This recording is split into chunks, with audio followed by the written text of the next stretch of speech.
Recording.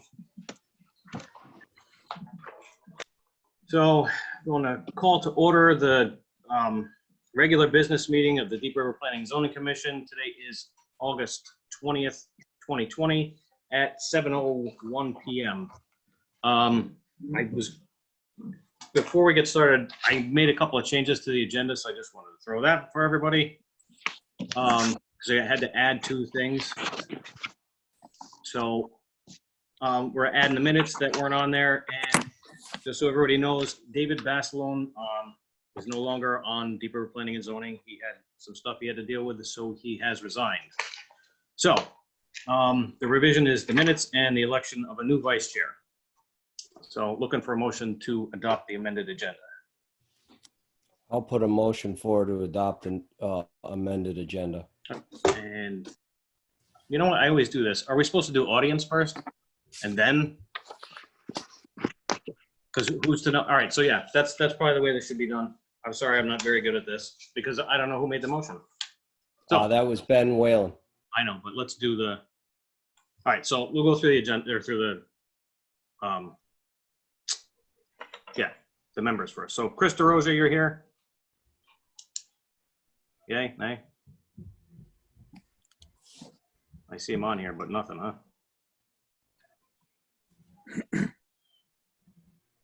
Okay. People are having trouble unmuting, apparently. Give me 1 second here.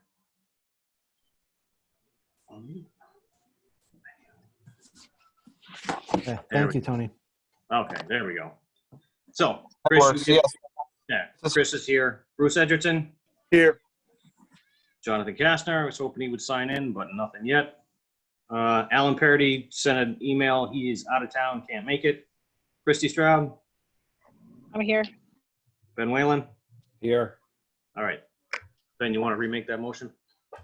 I put a motion on the floor to amend the agenda for tonight as Tony has presented to us. I'll second that motion, Bruce. Fantastic. Chris? Yay or nay? Yay. And Christy?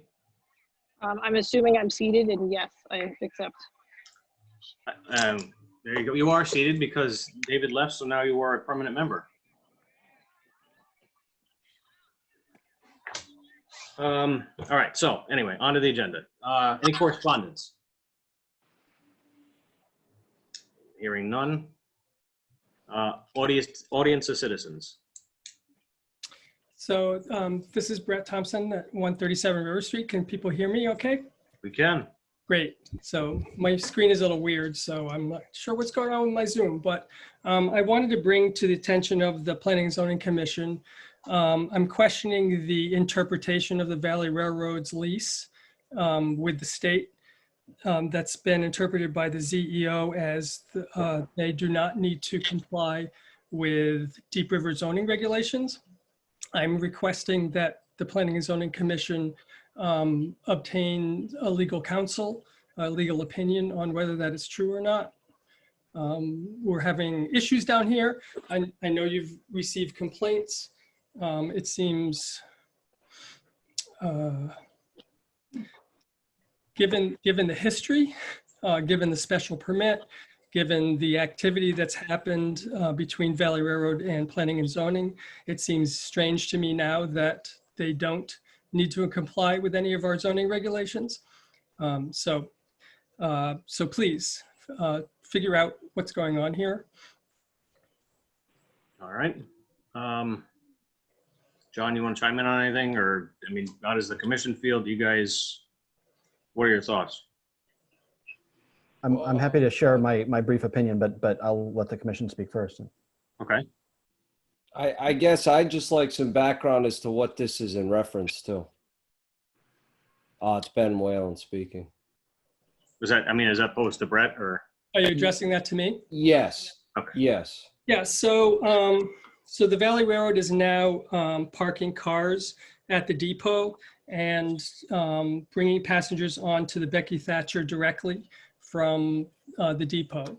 They have a special permit with the town of Deep River that says the only boarding directly from the landing is supposed to be for school buses in, I think, May and June.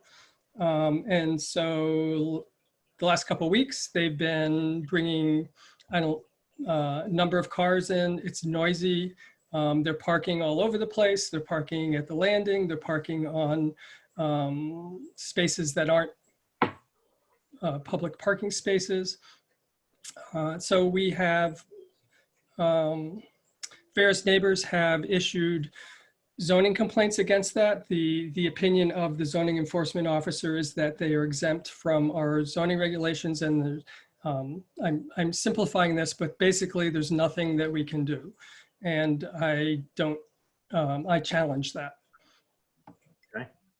It is written specifically into their lease that they need to comply with local ordinances, regulations, laws. And so it doesn't make sense to me. Okay. Is that what you're looking for, Ben?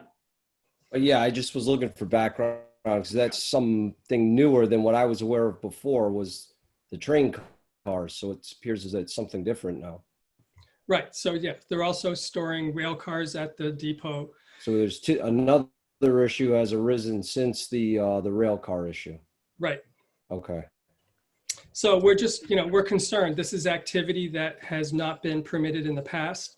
And suddenly they are doing all this, they're storing cars down there, which there is precedent that they should not be doing that. They're loading people directly onto the Becky Thatcher. So this is traffic on a very narrow road, really, with a lot of pedestrian traffic. This is an issue. There was a noise, rowdy people drinking. This is not good. All right. Okay. So anybody from the commission have anything to add or ask or? So I'm asking you, the P&Z Commission, to please get some sort of legal counsel to weigh in on this issue. Well, I still got to hear from John. I want to see what his take on Sure. this. Okay, so if I might, Mr. Chairman, John Guskowski, Town Interim Zoning Officer, Co-Interim Zoning Officer. I'm aware that the Valley Railroad has in the past subjected themselves to review and approval by the Zoning Commission. When my colleague Mike D'Amato and I came in and were looking at the most recent set of complaints, we were looking for the zoning regulations that would have controlled this. And despite the fact that they have subjected themselves, we can't find a regulation either in the state or in the town that allows the town to have jurisdiction over state property. And this is state property despite the fact that it is leased to the steam train. Now, if there was something in the lease, and this is what I have put in a request to the Valley Railroad to get a copy of their most recent lease. I've seen a previous lease that reflects the language that Mr. Thompson has paraphrased, that they are subject to any federal, state, or local regulation, which is fine, which is all well and good, but the local regulation. The zoning regulation does not apply to state property. So whereas they would be subject to zoning regulation if they were not on state property, the fact that they are on state property exempts them by sovereign immunity from zoning regulations. So unless the lease has language, and again, I haven't seen the current lease, I've requested it, says you are subject to zoning despite sovereign immunity, I don't believe our zoning regulation gives us the authority to regulate what happens on state property. Again, despite the fact that they've, sort of played along and subjected themselves to the review of the Planning and Zoning Commission in the past, I don't feel that we should be bound by overstepping our statutory bounds just because we've done so in the past. So, John, I have a question for you. Where is it that we don't regulate state property? And the reason I ask this is I've actually seen multiple court cases about this, that there's two schools of thought that the courts have handed down. One is they do not regulate or local jurisdiction does not have authority over state property if it is state property being used for the greater good, i.e. a hospital or something of that nature. On the other hand, there's multiple court cases on record that if state property is leased or being used by a private entity, that they are subject because it is not for the greater good. It is actually for a private entity. So I do know this because I was involved in something years ago and had to be very careful about something. These are well-documented cases. The state itself does not have to, but private entity, to my knowledge, and through the multiple court cases and the issue that I was involved in, by absolutely. So is there somewhere that you actually have this, that they are sovereign from not having to adhere to local zoning regulation? I couldn't cite you that that statute. What I can tell you is two things. Is one, I have before, again, what I'm looking for is the current lease language. If the state is basically saying you are subject to zoning, because the state would, in the lease language, basically say, hey, we're exempt, but you are lessee, are subject. I need to see that language again. I'm waiting for it.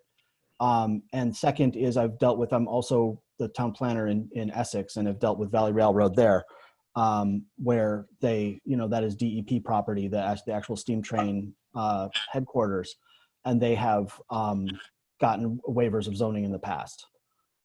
So I know we don't have a waiver of zoning, number one, and number two, and my next question is no. The zoning commission didn't grant them a waiver. They claimed a waiver. Who claimed a waiver? The state. The state. Well, do we have that? No, because that was Essex. Well, that's what I'm saying. This is what I'm saying. Right now, Ben, I'm we waiting have a for that private- language from the lessee. Okay. So the other thing that I do question is, this is a separate issue because I was aware of the rail cars. From what he's saying now, this is something down on the landing with the boat. It's a parking question, but it's also on state property. The principle is the same. Well, But- the landing where he's claiming that people were parking is actually Deep River property. Then And that's- correct me if I'm wrong. If it's is Deep River who property, then leases that's the selectmen to enforce. and whose property is the actual dock on? It's that's below CJL, so that's the federal. That's federal. That's federal. So the only thing I was going to mention was, I mean, if there's a lot of people, that's a health violation because there's only allowed X amount of people, yada, yada, yada, COVID, that whole thing. So, I mean, that might be the other end of this. You have to talk to the health district or the Department of Public Health in Connecticut. Which we are doing. Okay. But, the streets around the state property belong to the town of Deep River. The Becky Thatcher, I think, doesn't it pay docking fees to the town of Deep River? Doesn't it? I believe it does, right? Yeah, I'm unsure. So, I mean, the train itself may be on state property, but they are accessing Deep River property to get people onto the boat. So this does not sound kosher to me. And I think that this is going to be a problem for the residents in this neighborhood. So I would suggest that the Planning and Zoning Commission get some sort of legal counsel to figure this out. Because they have, this is new, right? So they never did this before.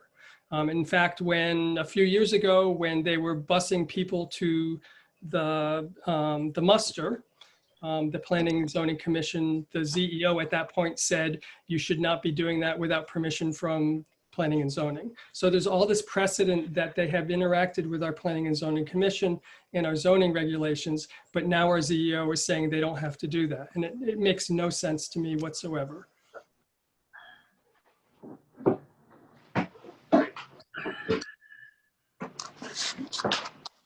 Yeah, I'm looking for anybody else's input on this. John, I mean, do you think you're going to get this from them soon? I mean, how long ago did you request it? probably a week and a half ago. Okay. I got the lease. I don't know if it's their most current. It's from 2014. I got it from the state of Connecticut. I didn't go to the Valley Railroad. So I don't know why we're asking the Valley Railroad for things. We should be asking the state because the lease is with the state. And when does that lease expire? So I don't know. The lease was signed in 2014. I believe it's 2027. Yeah, I've shared it twice with the zoning. That was enforcement. Lauren Stewart, for the record. Yeah, thank you. Hey, you guys, I'm gonna go get in my car and head out and take this rest of the call on my. So, John, do you have a copy of that lease then?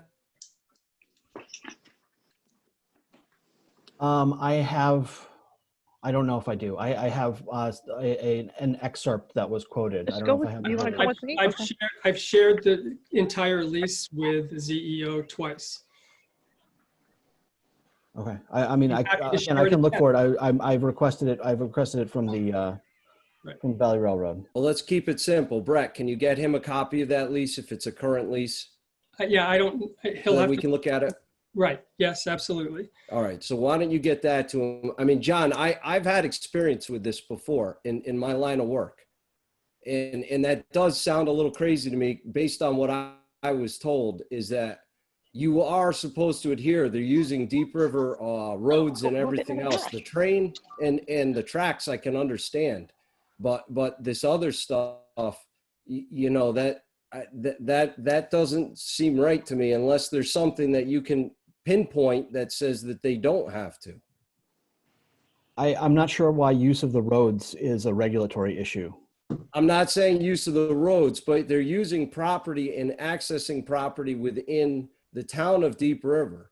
And I like I said, I had an issue with something on state property. We had to adhere to all state and local zoning regs because we were a separate entity, not the state.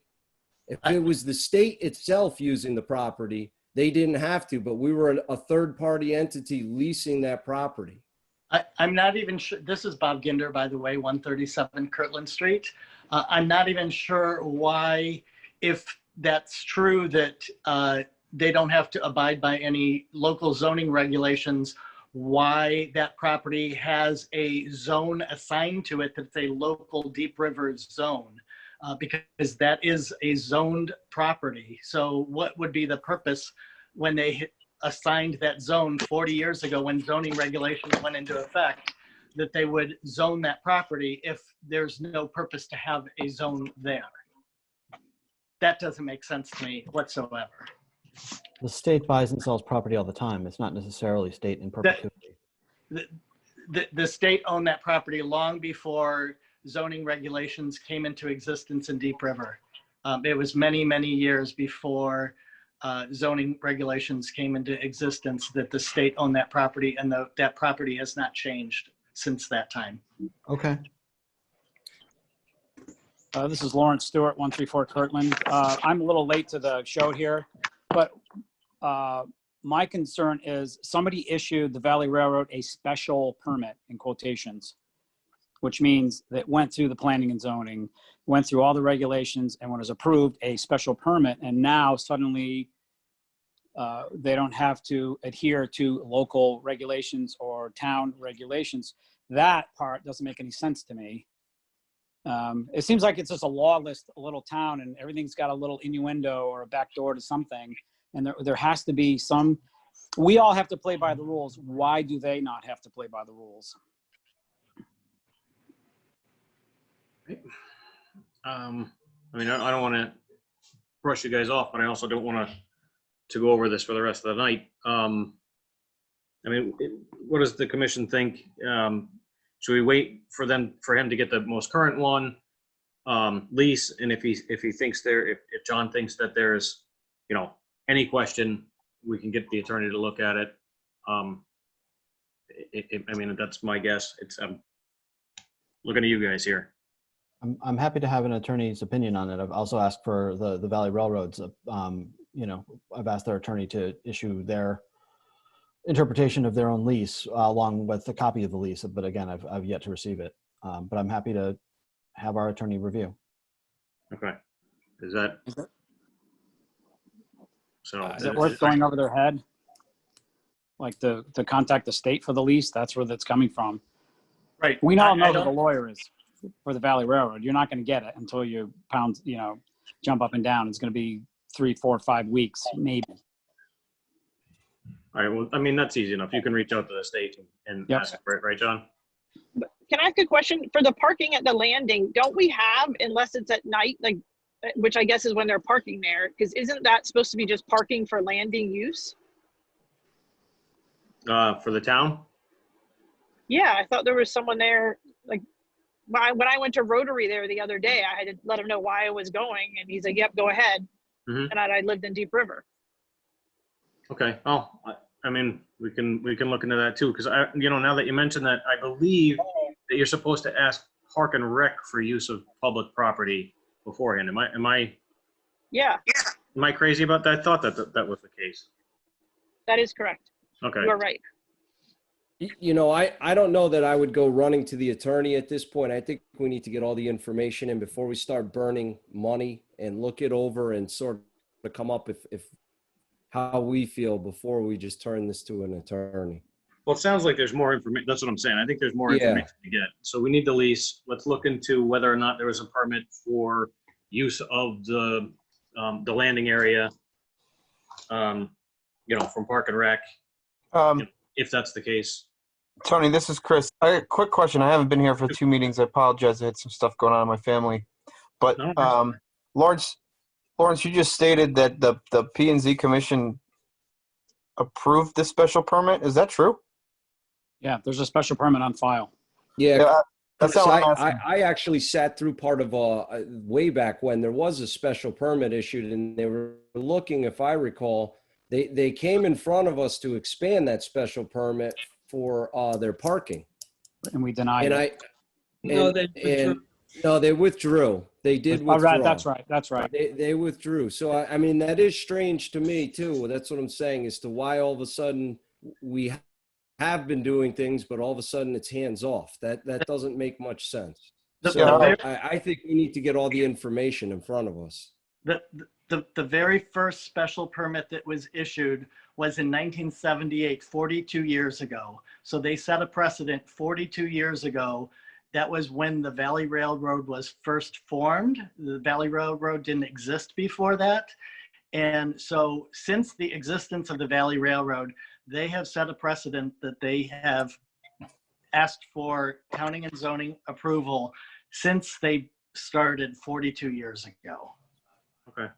I just wanted on the record that One more thing I wanted to mention. This is Bob Ginder still, 137 Kirtland Street.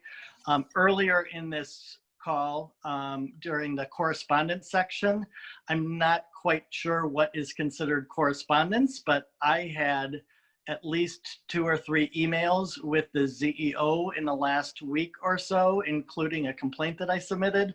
So I'm not really sure why that wasn't brought up, that there was correspondence. I don't know if email is not considered correspondence, but I was a little surprised that when it was asked if there was any correspondence recently, that the answer was no.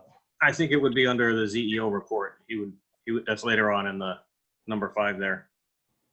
Oh, okay. Even though we had dialogue back and forth via email. Yeah, I think he'd just give a report on what you guys Oh, talked about. oh, I also, if Okay. it was directed directly to the ZEO, that's not commission correspondence. If there was a letter Okay. directed to the commission sent to the town, that would be commission correspondence. okay. Is there an email for the commission then? Because I only have that one email address. You just asked John to send it on to the commission if it was something you wanted to do. Oh, well, that was my intent, but I didn't realize that there was a special request that had to be done. So John, I would ask actually if you could do some research, if Mr. Ginder has said that these permits go back to whenever that was, if you could get some of this information together, because none of us can walk in or get some packets together. If there is some history behind this stuff, that would be very helpful for us. Yeah, no, and I know in the past there have been several special permits granted, special permits sought and granted. There is a history of that. But again, it is my understanding and interpretation, and we're happy to. I'm happy to get more information about it. But it's our I should say our interpretation, Mike D'Amato's and mine, that the decision to subject themselves to local regulation was a decision in the past of the Valley Railroad that was not grounded in a state or local jurisdictional requirement. And moving forward, it appears they have, believe that they are not subject to local zoning regulation. And from what I have seen thus far, I have not seen anything that indicates that they are definitely subject to local regulation, and so therefore not bound by the fact that they have done it in the past. But you're not answering my question. What shows you they're not bound to it? If there's a lease that says they are, and if the state, I haven't seen the current lease, Ben. I understand that, but I'm saying you're claiming right now that's what I'm saying is right now you've said that your interpretation and you're claiming, but you have nothing to back that up. You're stating before that another town had some waivers, but we don't have them. It's not So, waivers. The state is exempt. But this is a private entity. This isn't the state. State land. Well, I'm going to go The on a state limb is and say that this no, is a John. word- I'm going to argue with you until you can differently on my experience that state land. Yeah, Ben, I haven't seen any of the documentation that you're bringing up. When a I need private to see stuff. there are court cases about this in the state of Connecticut, which Okay. I'll gladly get for you. Perfect. That if Right. so, I'd like to see the other information as well, please. I'd also like to point out too, that I don't know if this is a planning and zoning issue or what, but by parking in the area where they're parking, which is an unpaved area that's a green space, they are parking in a wetlands runoff area. And that's another reason why they should not be parking their vehicles there, because that is governed by wetlands. All right, well- and so So that's yeah, another. that's a wetlands complaint. That has to be made to wetlands itself. Okay, but that's one of the places where they're parking. They're parking right in that green space. It's not even a designated parking space. Okay. All right, so Mr. Chairman, could I just close my piece of this by asking you, please, to deal with the state on this? I don't understand why we're dealing with the Valley Railroad, asking them for confirmation of why they can do what they're doing. We should be, I would really request that we go to the state, ask for the lease from the state, because as I think Mr. Stewart said, the Valley Railroad is not going to be particularly interested in solving this. So could we I please second that. go to the state? all right, well, I think that was John was going to do that, was going to look to the state to get the current lease, and look for a little more information that was requested by a couple of people here. So, I mean, that's all we're going to be able to do tonight. Thank you. Thank Thank Can't you. we also make sure we let the selectmen know about this so that they can The send selectmen are very people aware. down there? Okay. Looks like Alan Parody. I just want to make Alan Parody showed up, so he is here. Yes, I'm online now. Can you hear me? I can. Thank you. Sorry for the late arrival. No worries. All right, so if you guys are good with that, is there anything else from the audience? All right, if not, moving on to public business. Looks like there's a receipt of an application, regulation amendment, section 410-24.a, indoor recreation use permitted in a CIPD zoning district. Applicant Karen Sen. Sorry if I butchered anybody's name. So what are we looking at here, John? Just this is a woman who wants to run basically a private fitness center in a building in the industrial park, and it's for some reason not in the zoning regulations as a permissible use. So she'd like to add it as a permissible use in that district. So just need to accept the application, schedule for a hearing. Yep. Looking for a motion. I'll make a motion to accept the application and schedule a public hearing. All right, second from anyone? Yes, Bruce, I'll second that. So All right. just to clarify, that would be the third Thursday in September 17th. Thank you. All right, so Chris, how says you? Yes. All right. Jonathan's not here. Alan, Yes. Christie. Yes. All right. Looks like that passed. That's everybody. B, receipt of application, special permit, change of use, new doggy daycare and dog training facility at 500 Main Street in a TID zoning district. Applicant Catherine Troncaso. Sorry, guys. Again, this is John Guskowski. This is an allowable use in the Turnpike Industrial District. So, but it's a special permit use. Special permit requires public hearing. I'd recommend the commission do the same, receive the application, schedule for public hearing in September. For motion, guys. That's Bruce, I'll make that motion. I'll second. It's Chris. Chris is the second. All right. Alan, Yes. Christie, Yep. Ben. Yes. All right, that passed unanimously. Third one, regulation regarding building demolition. So if I might, it's John Guskowski.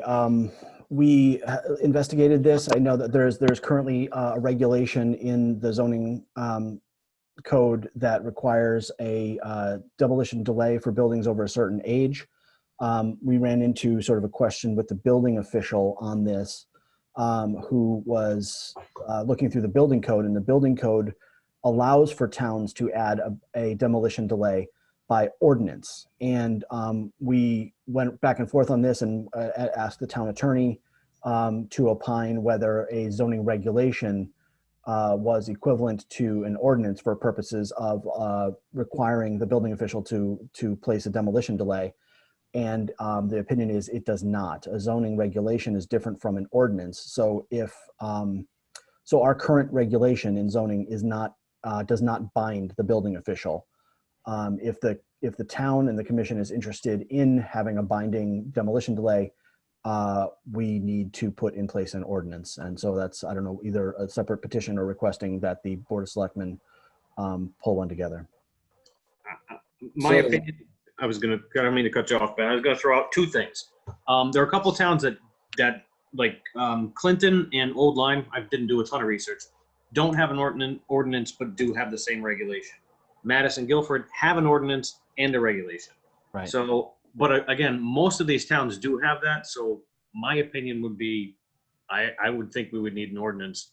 I also talked to Jonathan about this. I was hoping he was going to be here tonight. He said the reason that this was put in place is because on older buildings like that, they want time for people who are interested in taking the wood and that stuff to, it's posted, somebody sees it, they go, oh, I want to save, that building. If you're going to get rid of it, I'll take it down. So I think that's kind of something that I think we should be leaning towards. So, I mean, I don't want anybody else's opinion, but that's mine. Well, I actually spoke with my land use attorney, and I actually, at my expense, showed him the opinion from our attorney, and he vehemently disagreed with the attorney, and actually stated that if that was the case, you need an ordinance for every single regulation you guys have. That the two, and I did check with the state building officials as well. The state building officials said we have nothing to do with zoning. This is totally separate. That we are not involved in that end of it. So I'm miffed. I know that there's more than two towns. I'm aware of the two that Tony spoke about. This is pretty common practice, and I personally feel that we need a specialized land use attorney to actually give us an actual opinion on this. The person that did speak about it is not a land use attorney, and it doesn't make much sense, in my opinion, about this being in the building trade and having to deal with this constantly. This is standard practice, and it is stated in there that building permits cannot be issued until there's zoning approval. And I mean, my attorney said it's, in his opinion, he completely disagreed with the opinion that was given. So I think that we do need to look a little further into this instead of having to go through the ordinance situation and everything else, although it's important. Our regulations being questioned, and we should have one of our attorneys look over a regulation, not the town's attorney, is my opinion. So you're talking, so when you said land use attorney, the person wasn't a land use attorney, you were talking about the town attorney, not your attorney. My attorney is a land use attorney. That is, he does That was environmental the law, only land attorney that use, I've he been does authorized all to of my speak to. work. Was that there was overlap there? Sorry.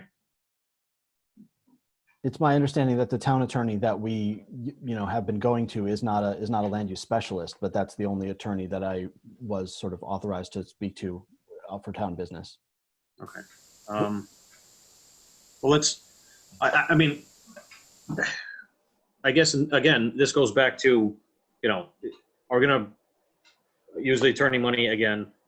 I mean, that's up to you guys, but I guess the easy way out of this would just be to do the ordinance.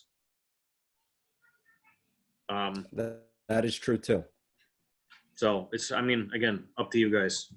If somebody wants to make a motion, or, I mean, where do we go from here? You guys want to discuss this? It might warrant some continued discussion. How do we do an ordinance? Well, the selectmen can put it forward, or you can get a batch of signatures. So we could request that the selectmen put forward an ordinance, Jesus, sorry.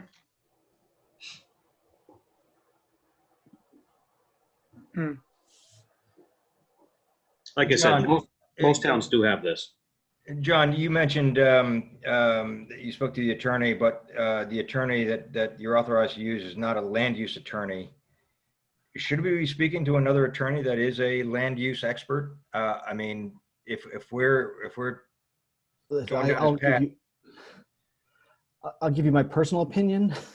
I mean, this is your commission. It's and it's the town's business. Land use has gotten a lot more complicated. Great. Planning and zoning is a complicated thing, as we've seen already in this meeting. I always prefer there's a relatively small number of very good land use attorneys in the state, and I generally prefer to deal with them, but this is not my decision. Hey, John, I have a question too. What, you never spoke to the commission's attorney that we have? You were, No, I mean, that's a little. I went to the bill. I worked with Dick Layton, the building official, and said, "Who do we go to talk about this?" And it's, is it Tice? I don't know the last name. Yeah, Tice. That's the attorney that we deal with. That's, I'm not in the position of shopping around opinions. No, but I thought the opinion was actually written, the paperwork I saw, by Jane Marsh, which is general counsel for the town. No, I don't. I could be wrong. I don't. Yeah, well, it was that's Jane. Jane Marsh, which is actually not the commission's attorney, number one. And I do agree with you that this is something that there should be a specialized land use attorney, which is another conversation. All right, well, it's my understanding that the position that Jane Marsh wrote was on behalf of the building official, not on behalf of the commission. And that the recommendation came through is that the commission should seek an opinion from an attorney on the same issue. So obviously there's some disagreement on the interpretation and enforceability of that, and that position was written for Dick Layton, not on behalf of the commission. So I'm really kind of in favor of us pursuing the best expertise that we can, and use an attorney that is versed in the most current land use, and not necessarily specific to building code, but to zoning and planning, our interest. So that's kind of why I asked the question in terms of who we spoke to, and I think we really need to consider the expertise that we're enlisting. I think we're in the direction of really getting high caliber expertise behind planning and zoning. Can I ask a question, please? This is Bruce. Shoot. Why are we not pursuing the avenue of a town ordinance at this time? That was my, I mean, let's say I mean, I don't mean to speculate, but let's say the attorney does say, hey, you need an ordinance. Then we just talk to the attorney for nothing and still need an ordinance. I would think just do it. Well, We should yeah, make- I mean, it would definitely be an easier, cheaper route. The question is, you know, is it going to be well received? We don't know. You can ask. All right. What's the downside of the commission requesting the Board of Selectmen to pursue an avenue of a town ordinance to regulate this? I don't think there is a There's downside, because if we have the support of the selectmen, then they will forward the ordinance. Obviously, the regulation is in there for a reason within this town. You know, we have the village district, I think, which, you know, gives a lot of reason to have this type of regulation or ordinance. So I think the best plan of action, in my opinion, is to put it forward to the selectmen. Let them put it forward. If they don't, then we revisit it. And, you know, again, clarify the reason that it exists, and then button up the enforceability if it is not enforceable as a current regulation. All righty. Yeah. So that was a motion? If you could write that down in a way that reads like a motion, yes. I'm pretty sure Nancy will do that. If can we do that in real time? I really love to have these things written and clear at the time of the meeting, so we're all clear on what we're voting for. But the intent is to recommend to the selectmen to forward an ordinance. How do I word this?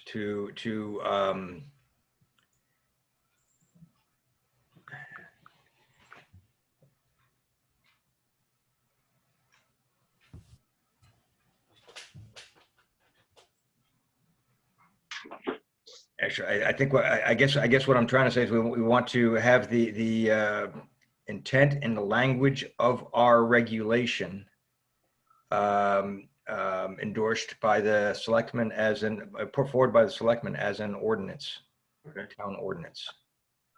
All right. Is that clear enough? That is clear enough for me. Second by Do you someone? want to be a little more specific about saying what regulation when you're writing this down? We are, but I'm just saying. unfortunately, I'm operating from a place where I can't pull anything up or refer to anything. So I'm going to rely on you to try to put those words down. Hold on. If you guys want to hold on 2 seconds, I know John's got to get out of here. Yeah. So if there's anything else, and I will dig up that regulation while you guys are Yep. dealing with that. So are you good, John? I'm all set. And in terms of ZEO report, obviously we've been dealing a lot with the Valley Railroad situation. We've been dealing a lot with a potentially illegal subdivision on Westbrook Road, and we've been digging out on permits. It's busy, and I'm helping Angus with a steep grant as well. You know, Mike and I have our hands full. All right. John, is there an update about Deep River Farms? The DOT is discussing the use of the driveway with the owners, and we're letting the DOT get their stuff out of the way first, and then we'll talk with them after. But Fair enough. Thank you. okay, I'm sorry, commissioners, I have to go. Good All to right. see you. Thank you. Thank you, John. Good job. All right. Forgive me, I'm digging this up still.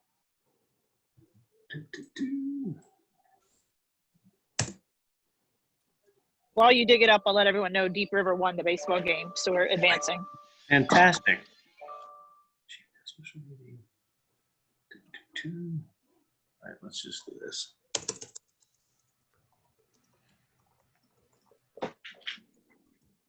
So isn't it the regulation regarding delays or demolition of buildings in the town? That is correct.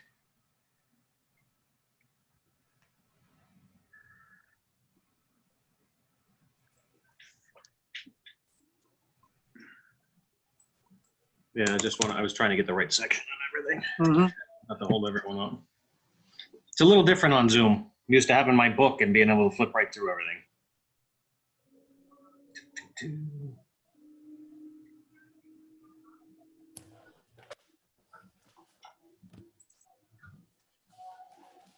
Let's see, home.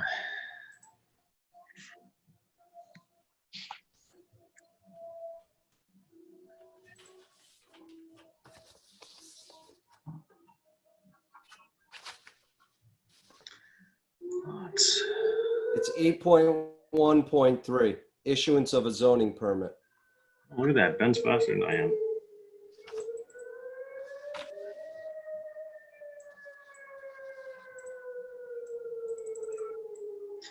Eight point 1.3. All right, so, I mean, there's quite a lot to that, but I don't know if that's going to be the whole ordinance or not, but no building or other structure or part thereof shall be construed, reconstructed, enlarged, extended, moved, or structurally altered.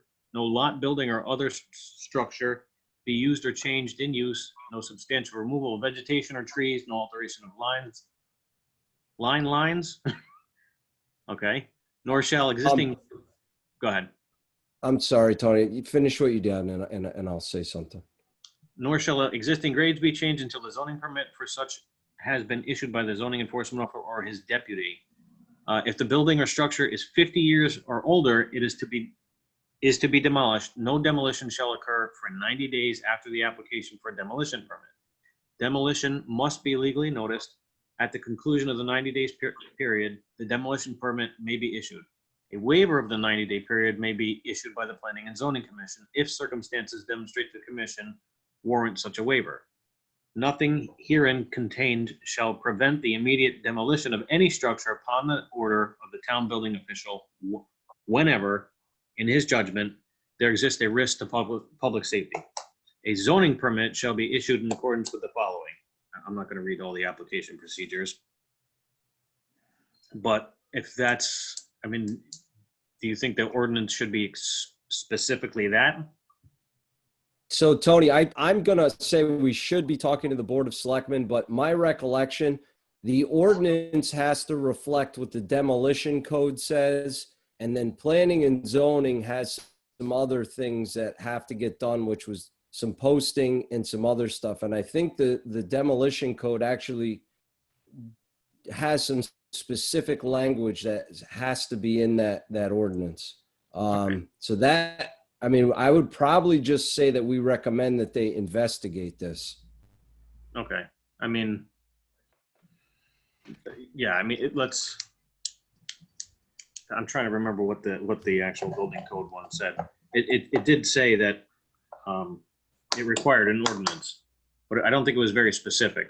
But I think if it is going to be put in there, it should probably reflect what we have also, the 90 days, because I think it could be up to 120 days in the building code. That is correct. You do need to pick a time period. Right. So, I mean, if we have the 90 already, and that's what we've been doing all this time.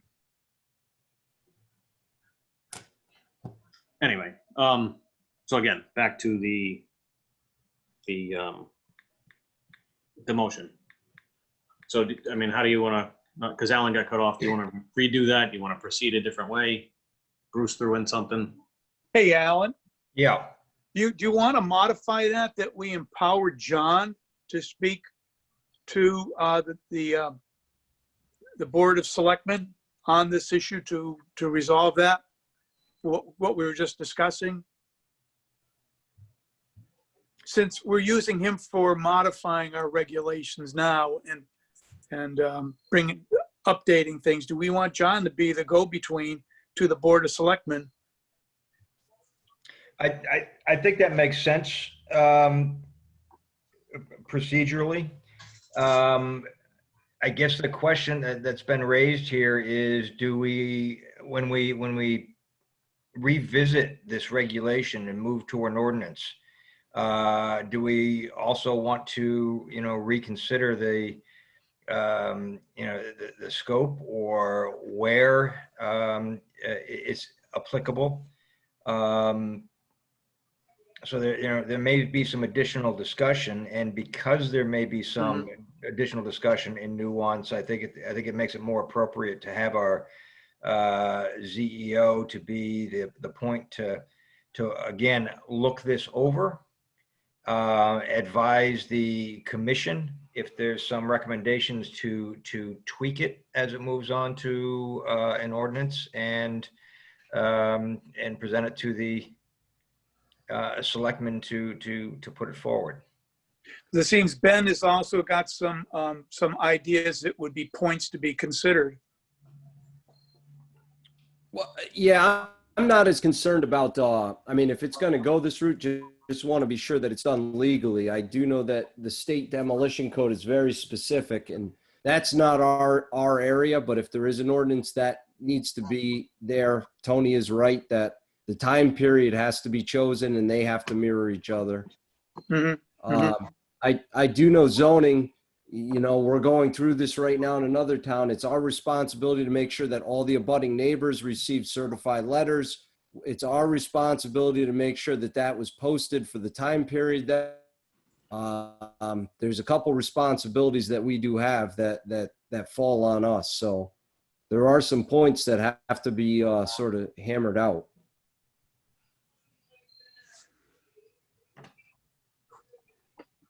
All right, so I gotta back up. So the motion is to have John Jaskowski talk to the Board of Selectmen about this? Is that where we're kind of leaving this off, or?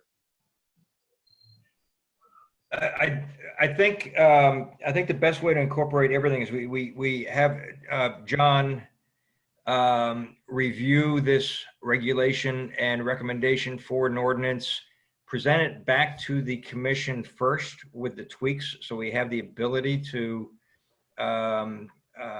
incorporate some modifications if we think it's appropriate or if it's recommended by our ZEO, and then present it to the selectmen. So that it means that it'll come back to us at the next meeting and then forwarded to the selectmen. So we John can have that discussion. He can have a preliminary discussion with the selectmen, and he can vet the language, make sure that it's in line with all the other the codes and statutes. And it's essentially doing the due diligence by John prior to passing it on to the selectmen. So it'll be it's a month's process. It's not shut off. All right, looking for a second. I'll second that. Trying to get down to Christie. She beat you to it. Sure. All right, so Bruce? In favor or against? I'm in favor, yes. All righty. Alan, you made it. So shit, I skipped over Chris. In favor. All right, and Ben? Yes. All right. That motion passed unanimously. Moving on to reports. We got a quick ZEO report. I got something from the attorney I wanted to pass on to you guys. I gotta find it now. The Prisley Act, is that the one? Yeah, Prisley, sorry. That was tossed out. So it looks like we won. I don't know much else about it, but that's, the judge said, no, that doesn't fly, so. As for engineering, I haven't seen anything. Planning, nothing. We haven't done regulations committee in a while. I don't have anything for you. Budget. Last I heard, and this is probably gonna be more of Alan's alley, that John, Alan, and the selectmen have kind of most likely ironed this out, the John's budget out with the Board of Finance.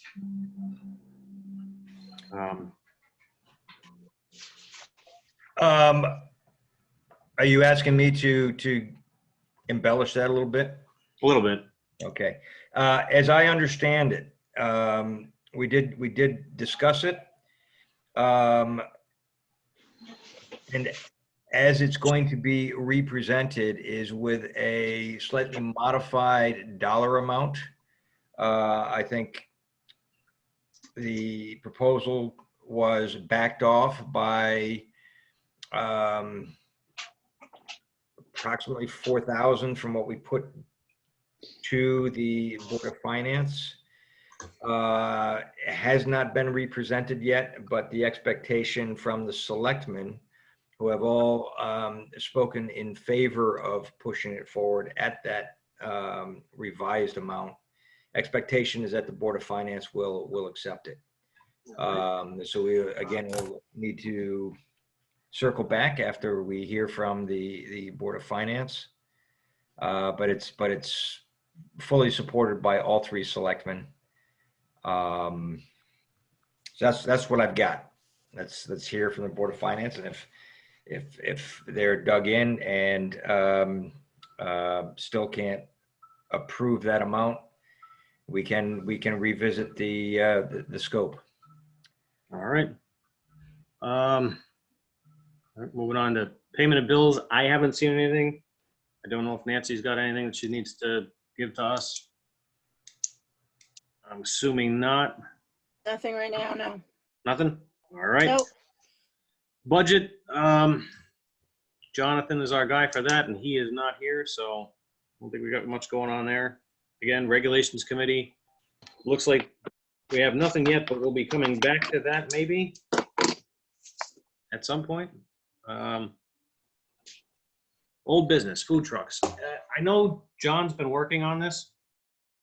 He did want to know if everybody had put their thinking caps on, where exactly, we were thinking about doing this. I know that was a big, we kind of know the town a little better than he does. He's not from here. We are, how we would broach where exactly we think this should go. My personal opinion, I think by the church off Main Street, that little side street is perfect for it, where they play horseshoes. What better place to have a food truck during the horseshoe thing, during, the church bazaar. It's not on the main road. You can pull off right there. It's also not directly competing with any of the restaurants because it's, a little farther out of town there. There's already a food truck there on Horseshoe Night. I know, with no permit. That's why we're trying. Another reason that I was bringing that up. No, she does have a permit. I thought we didn't have a permit yet. She, I'd have to look it up. She got the permit for being at the church and down at Deep River Market. It came Okay. in as a special permit. Oh, for the during COVID? No, prior, like last year or year before. I think it's been at least a few years. I'd Huh. have to look. Yeah, It's because been a while. I thought we were under the impression that there was no food truck permit. But all right. I apologize for being here late, but I remember I think in the minutes, it indicated that some background on the food truck permits had been distributed to the commissioners. This was a couple meetings ago, or 2 meetings ago. He had given us Clinton's, I believe, and Okay. Dave Baselon was going to get Madison one over to John and Yep. ourselves. But you did miss this part, Alan. Dave actually resigned, which is why the election of a new vice chair is on this list. Gotcha. So Okay. I will dig up the Madison one and get that to everybody. I'm writing that down right now. Yeah. The reason I brought it up is I went back to my records and I couldn't find it. So I'm operating a little bit of a deficit if that material was distributed. I unfortunately have misplaced it. All right. I would like to see that. Greg. The other thing I think is important is I think if we're going to look at permitting food trucks in town, we shouldn't just do this in a vacuum unless there is something that has already been determined that the town of Deep River either in our plan of conservation and development or someplace else, to determine that this is something we want to pursue.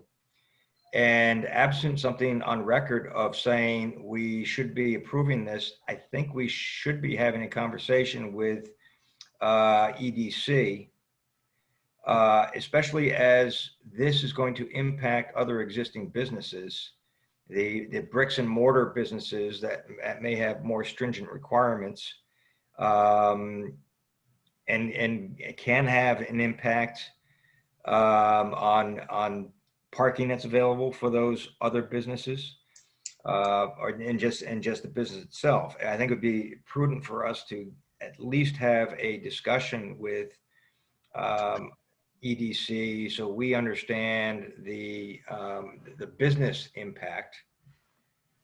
In regard to appropriate locations, we really need to study it as well in terms of how that's going to affect traffic flow. I mean, if people are going to be pulling over on the side of the road to do this, or they're going to park and eat at that location, I think it does have some bigger picture issues. Under COVID, makes a lot of sense to push something through quick to allow that because it's filling a need. But long term, there are implications on the on the established business district when we provide that opportunity. So can I ask a related question on that? And it's not that related because it brings up, and I know I heard someone say Deep River Farms. I was just thinking about that now they do like coffees and danishes and all kinds of things. Is there a permit for that? I mean, I think it's lovely, but is that okay? Because that would be taking from, say, the Nest.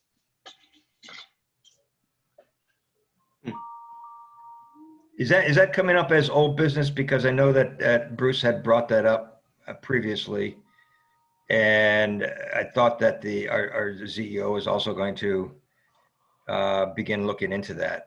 But they are maybe. I was just thinking of it because it looks kind of like a food truck. Sorry. Yep, Like I think like they're separate, but they're related issues because those uses are coming up under a farm use, which is again a different. It's like an associated function. Whereas the food trucks is a standalone business which has some transients to it. All right, so I'm sorry, Jonathan called, but apparently it was a butt dial. I thought something was up, so I kind of got off there for a second. We needed help. I think I think the food truck thing is one thing, and I mean, if we are bringing up old business about Deep River Farms, that should probably be a separate discussion. Mm-hmm. Okay. I know John touched on that a little bit, just to back up to that. But anyway, so the food truck thing, I mean, we are having somewhat of a discussion on it. I think, like I said, I think we'll get the regulations from Madison. If anybody has, I think, so Monday is EDC's meeting. I mean, I can go if you guys, unless somebody else wants to go, bring it up to them. But I think, again, we should also have an area where we think it would work to ask them, hey, what do you guys think? This is what we're thinking. Yeah, Tony, I agree with you. I think that EDC and possibly even broach a conversation, whether it's through a meeting with us or EDC, the restaurant should be made aware of this and sort of get some input, because some of them might not understand, that we are looking carefully at where they're being put. Rather than exclude them, we should probably include them as this moves forward a little bit further. Do you think we reach out to them? Or you think EDC reaches out to them? I'm throwing it out there. Do we think that it's appropriate for EDC or planning and zoning? I don't have the answer for that, but I think I'd feel a little more comfortable from somewhere we had some input from them, the restaurant owners in town too, just so they feel that they're being included and not excluded in this conversation. It could be touchy. You want them to feel like they are. Not like we are doing our best to make sure that we're not going to impact their business. Maybe that's a selectman thing. Maybe he goes out. Angus goes out and talks to these guys. I know he's talked to them during COVID quite a bit anyway. So, and he's aware that we're working on a food truck, set up anyway. So maybe that's, I'll reach out to him and see if he's willing to talk to these guys and talk to them about it.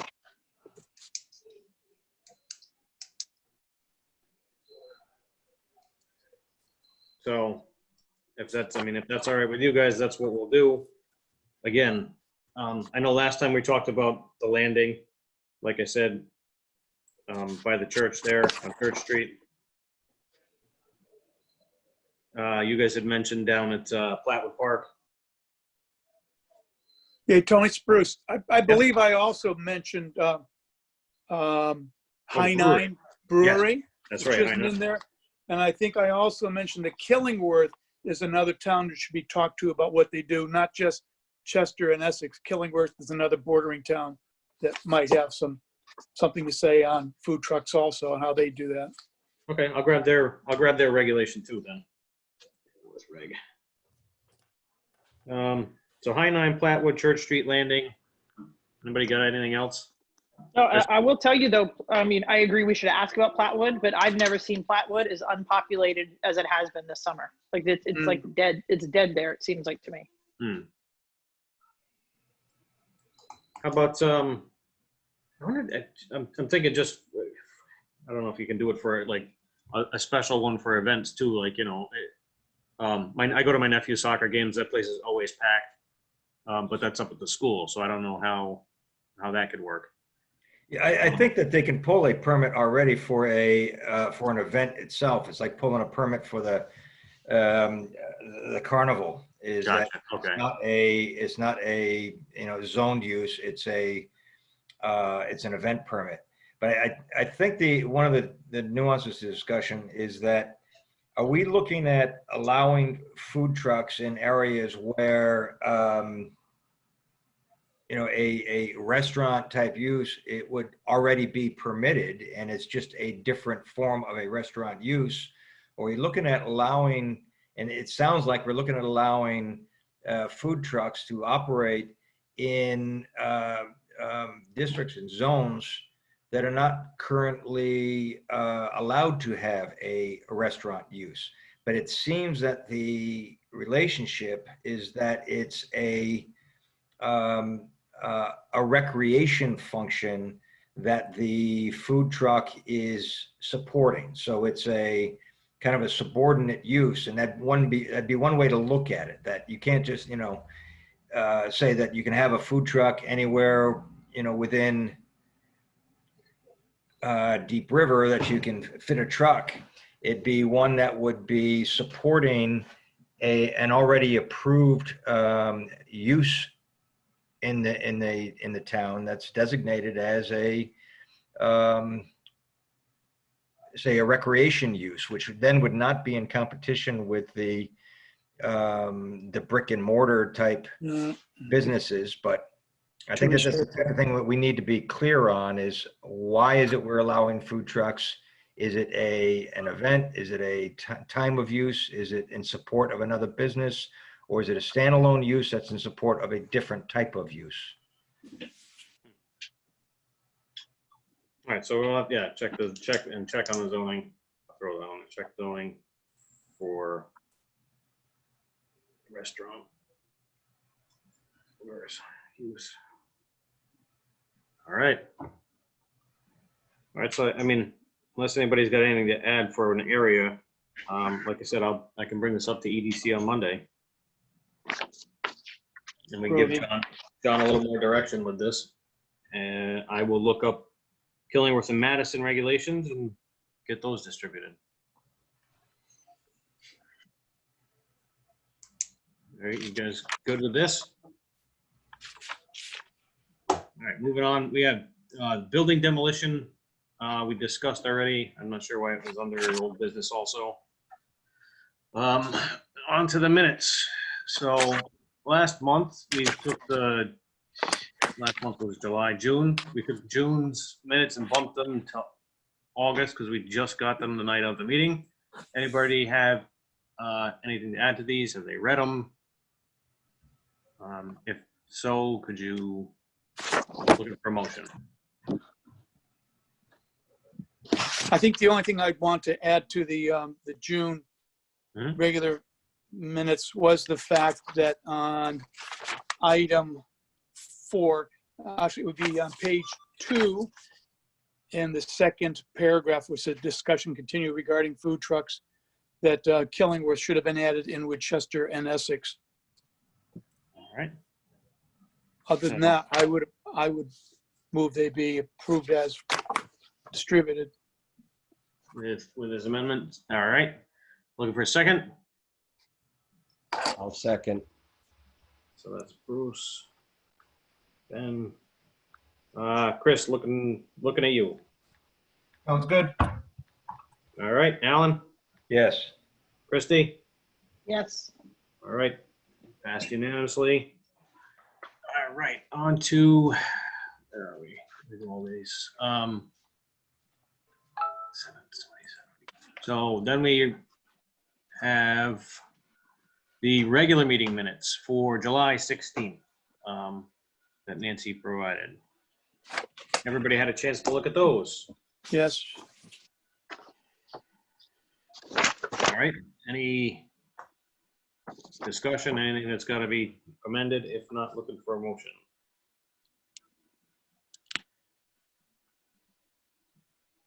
It's Bruce again. I make a motion that we accept the minutes as distributed.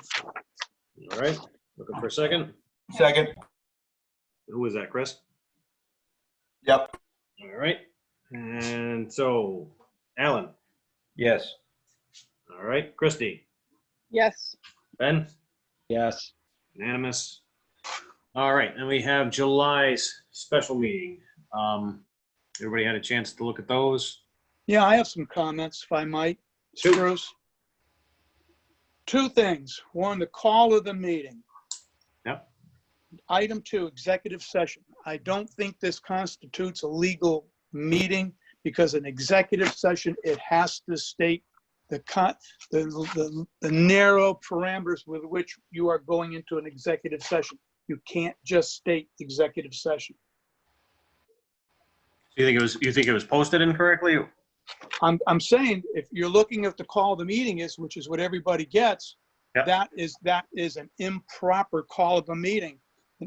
If you look at any other special meeting we've had, business meeting, if you go into executive session, you must state what the content of that executive session is going to be, because it's very narrow parameters. And this is going out to us and to the public. All right. That's my first point. Second point I got to say is this is completely unacceptable and I think illegal that we are getting minutes delivered to us 1 hour before the next monthly meeting. And this has come up several times in the past, including last month, of not having minutes in a timely manner. But to look at this and the insult of getting it 1 hour before the meeting where we're going to be taking this up is I find it ludicrous. All right. I mean, I'm kind of on board with, the 1 hour before too. We did that last time. I'm hoping, I've looked into this a little bit, and we may have a correction for that. I think Zoom can produce minutes. I'm going to give that a shot after this. I'm not telling Nancy not to do it. I'm just saying I'm going to give it a shot to see if it works. That might be the way to get this done. And to the town clerk as well. Yep. If it can just spit them out like I think it can, because I've seen other towns do this, I'll get them out to everyone tomorrow. Hopefully that works. I don't know what you want to do if that doesn't work. I don't know where we go from here, or how this proceeds. I believe we have a legal responsibility that they have to be posted in a timely manner. Yeah. So it's 48 hours for how the vote happened, and what is it? I think it's 7 days for the minutes. Don't quote me on the last one. Yeah, and I believe actions taken by a board can be overturned Right. if no, they are not Yeah. posted, made available. So I mean, this is a very heavy matter. Whoever's going to take the responsibility of getting minutes out, this is not something that should be treated haphazardly. Tony, I would also be concerned with using Zoom to produce minutes. I understand that it can produce a transcript or a recording, but minutes are actually a different thing. They do require some judgment and some editing to be concise about decisions. They don't have to record everything that's said, but they have to record all the pertinent details, most importantly, the decisions. So if the intent is to produce a recording or a transcript via Zoom, I'm not sure that replaces Minutes. Right. I guess, Alan, to piggyback on what you were saying is there law, does anybody know if, say that this meeting, because it is Zoom, is posted immediately, the actual meeting, is that allowed to take the place of minutes if there's a link to the meeting? Don't know. Because that would alleviate the whole problem. Obviously I do know you have to post votes the 48 hours. That's simple enough. But the way this is all going now, if there's a link to this thing on the website this is, Tony, you're able to post this actual meeting itself.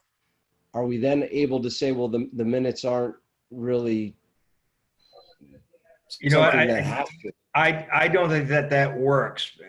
Just as an example of this meeting, when we had we've kind of passed a rather convoluted resolution. Right. Cleaning that up is absolutely important, and the timeliness of it is also absolutely important, because we proceed on that basis, and because the fact that we didn't have it written down and wordsmithed, it could lead to a different action altogether. So the minutes are important, not a transcript, because we need to approve them and we need to use them as a as a guide to the actions being taken between now and the next meeting. So I think I agree with Bruce 100% that we need to rectify that and put something in place that makes the meetings a priority. And if it ends up being an assignment that needs to be made to the CEO to shepherd, or however we have to do it, it's something that has to happen. If there's a cost associated with it, then we put that cost in front of Board of Finance and say that's part of our ask. This is how we have to function. It's a need. How are other commissions doing it? Just curious. So most of them, they'll post the video the next day. Then they'll have the video and the vote the next day, which is Clinton and Guilford, and then they do have minutes. I haven't been checking. I think Alan's right. You do have to have minutes because it's condensed. But I'm not sure if that's the loophole, is that you post the actual video, the video or the recording or whatever, if that gets you out of it, and then you can get the minutes whenever you get around to it. That's just what I've seen, is they post all three versions. The recording, the vote, and then the minutes. But that's just, like I said, I don't know the timeline. And I also don't know, what we do here.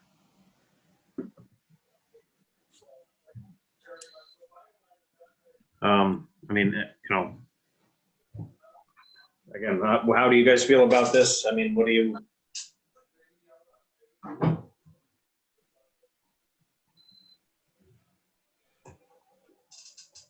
Well, what's the rationale for it not being done? And Nancy's on here. I got, she can chime in.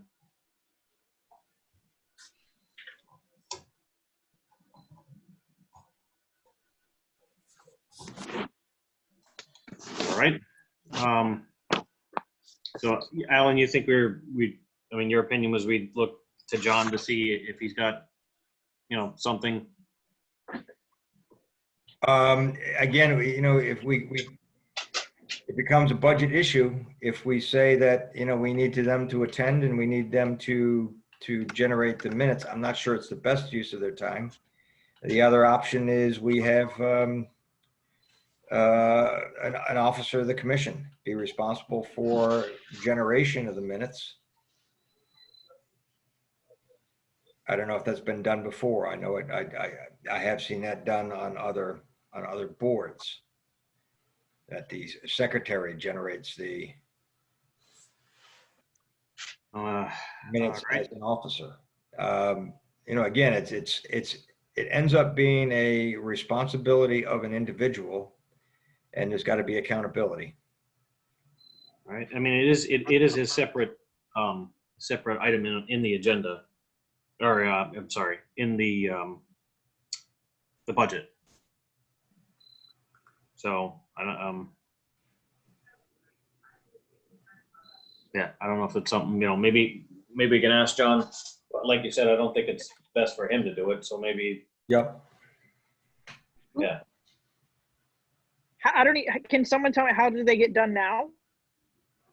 So Nancy takes the recordings, listens to it, and then types up our gibberish into written word. So it's a little more legible. Yeah, I'm here. I couldn't get it unmuted before. All right. Can you hear me? I can hear you. Okay. I'm making notes while everybody I'm making notes at the meeting like I always have. I will make sure that these are recorded. Definitely in a timely manner. There was a unforeseen problem this past time, but I thought they had been sent and I realized it didn't go through. So I will take care of this and it will be filed timely.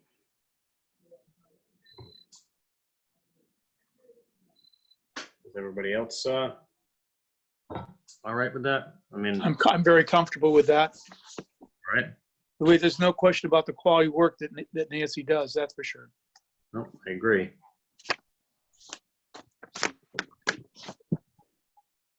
Anybody else have anything to add, or you think we're good to move on to the next?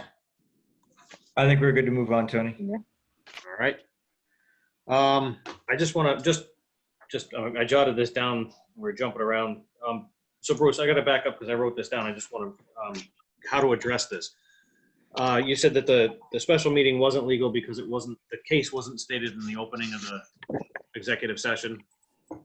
Did I say that correctly? In the call of the meeting, it needs to state what the executive session is being called for.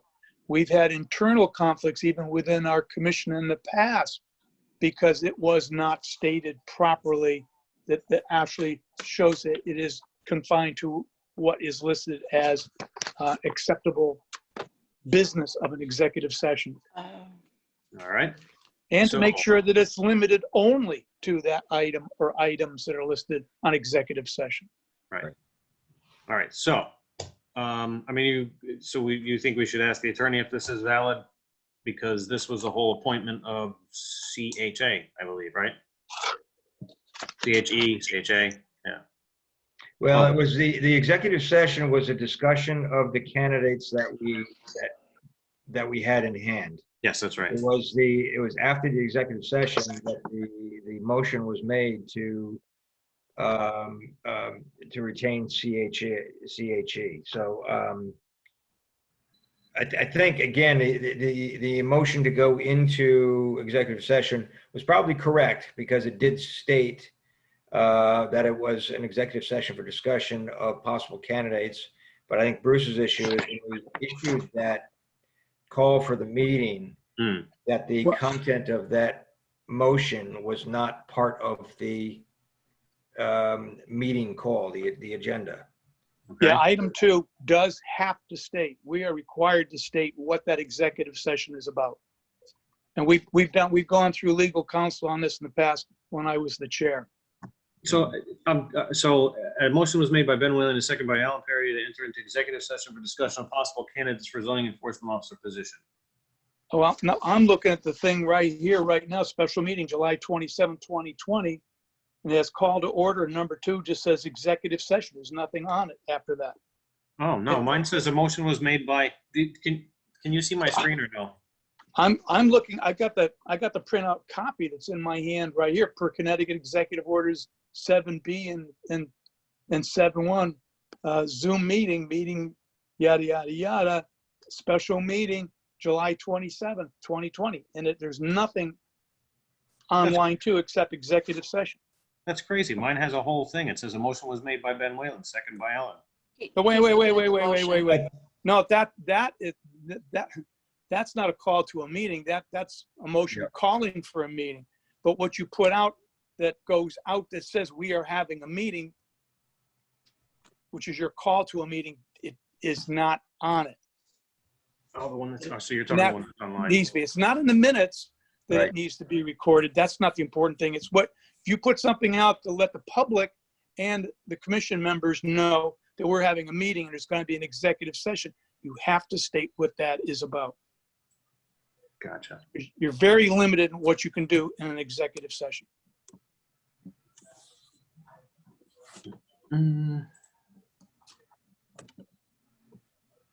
So Bruce, do you have a recommendation for a correction or an action to be taken? I understand your point completely. And the question is not raised about the minutes, but the actual, the meeting notice. Exactly. That preceded the actual meeting, the minutes, that's announcing it. That we need to tighten that up as it was. I don't know how it got loosened up that time, but in the past we've always made sure we are in compliance to state what that session is going to be about. And I do believe it's supposed to also state at the bottom on it who was submitting that call for a meeting. Although that's less critical, of course. But so this should also, just so it's on there, so who called the meeting? Well, it is posted. Yep. It is posted as a rule by the recording secretary. Yep. Nancy, am I wrong? Normally, you're the one who would give this to the town clerk to let them know that we got a meeting coming up in order to follow correct procedures. I had been up until with the Zoom meetings, and was a couple months now. Tony, you've been filing it. Well, actually, John, it's so John. John filing it? Yeah, John and Mike have a what the hell? Microsoft Teams kind of thing. So Oh, Teams, yeah. yeah, so apparently I thought you were part of this. Apparently you're not. So I will ask them to add you. Have you used Teams? It's a little weird. I have not very much, but I can, yes. Okay. But no, I have not been included in it. So Oh. All right, I will make sure that happens. I was going to ask you about that. I was wondering what, because you asked, what, 2 days ago if it got filed, and I was like, yeah, you didn't see I was going to say you didn't see the whole messaging thing, but that's No, why. I didn't. That's why that's why I sent you the email. Nancy, add Teams. All right. And here's the rest of the agenda. All right, so we are past the minutes. We are looking for an election of a vice chair since Dave is no longer with us.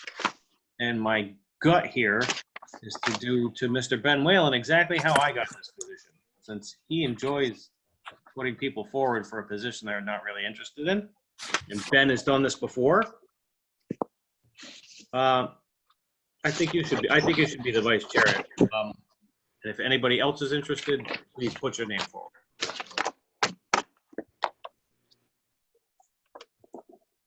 Crickets, huh? All right, you sure? Anybody have anything to say about that? I'm sorry, can you say it one more time? I had a child distraction. I was nice enough to volunteer Ben to take over Dave's position as the vice chair. Thanks for the payback, Tony. You're welcome. I think it's a great idea. Yeah, I was gonna say it's not like there's a whole lot of time left in this year anyway, and then you'll be able to put your name in for real. Anyway, I mean, like I said, is anybody else interested in the position? You know, run some Zoom meetings, all this good stuff. I have my finger on my nose calling not it. All right. Bruce, you sure you're not interested? I'm not interested. All right. But thank you for asking. Absolutely. Mm, All right. So if you guys are all right with that, Chris, how do you vote? Yeah, I'm in favor. All right, Bruce, yes. and we're looking for Alan. Not it. That's a yes. All right. And Christy? Oh, yes. All right. So that's passed unanimously. I just thinking about something here. Did the special minutes, did we actually approve those? I have to back up here. No. Congratulations, Ben. No. All right, so looking for approval for the special minutes, if everybody's all right with that.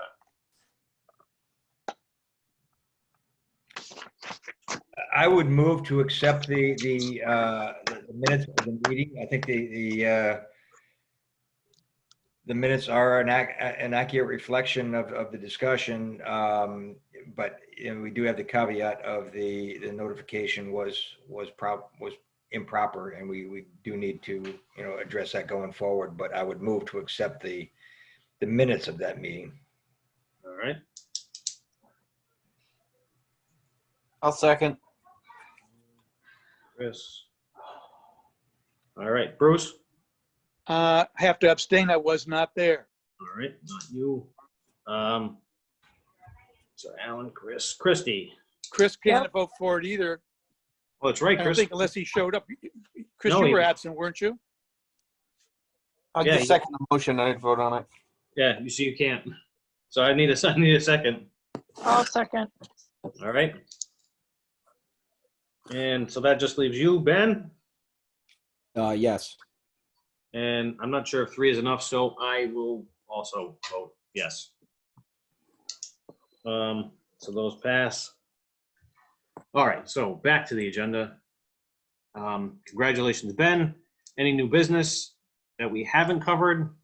Anybody wants to Hey, discuss? Tony, Shoot. can I just ask you something? As Christy pushed this up, John was really quick. Could you just fill us in about Deep River Farms as to what's going on there? Yeah, I do have an email. Let me just dig it up real quick.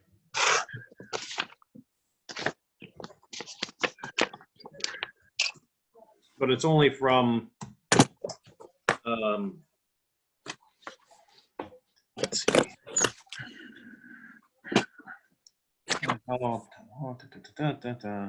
DOT's involvement. So, Dan Hutchinson was out there. Trying to minimize this real quick. Okay. Just to keep you up to date, I met with an engineer out at the site, and he was contacting the owners to let them know they are not in compliance with the DOT as far as the driveway access. I spoke to the property owner and told them they are not allowed to use the makeshift driveway. And then Carlos Wimberly chimed in. He's the head of the DOT for Norwich, which includes us. He said, "Okay, Dan, thank you. Please continue to follow up and keep me advised." So I know they are going to have to address that with the DOT and most likely come back before us. That's all the information I have on that.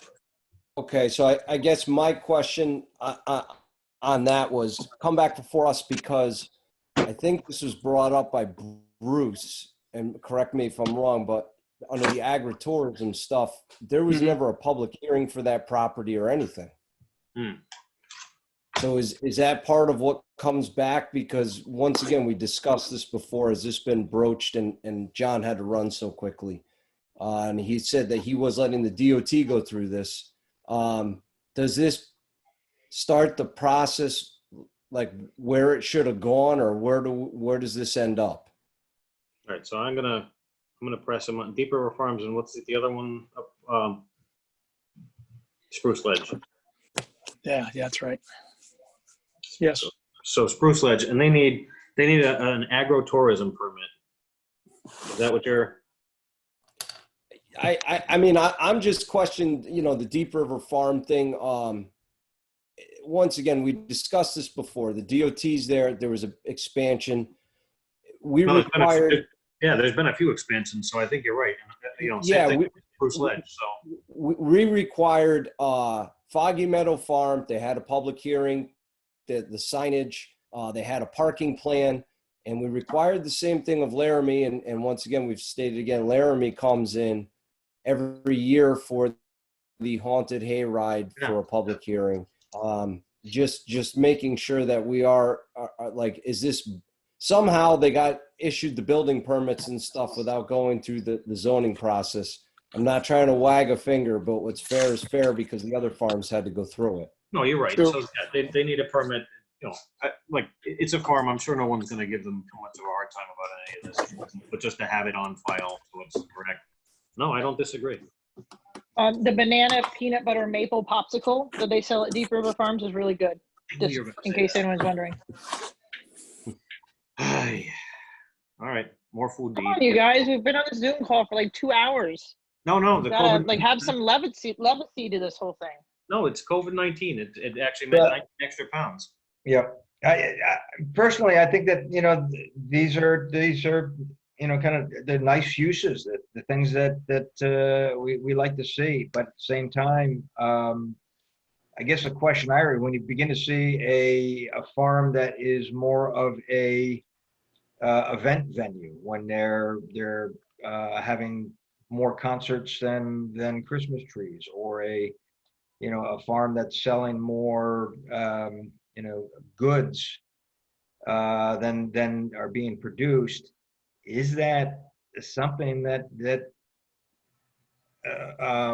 needs to be taken into consideration, because we have a business district for those types of functions. We have, it's regulated for everybody else.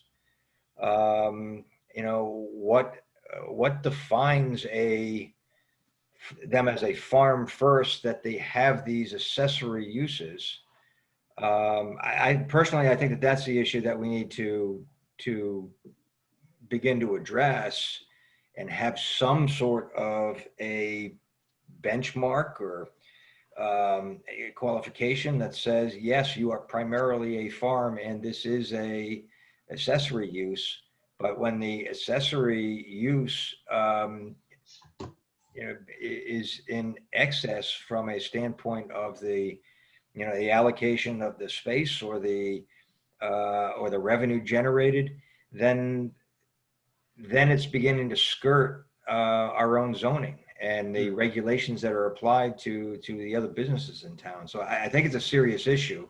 Again, it's one of those things that it's great to see, but these are unplanned uses. These are, they become opportunity based, but there's got to be some sort of a qualification that they need to meet, that they are a farm with an accessory use, and it's somehow we got to get our arms around that and publish it so that there's some accountability. Otherwise, they're leading, and the town and planning and zoning can only react, and it's not going to be the correct way to go. It's going to be adversarial as opposed to being, us being permissive of a use that the town would like to see. So I think we need to take this seriously. Oh, I agree.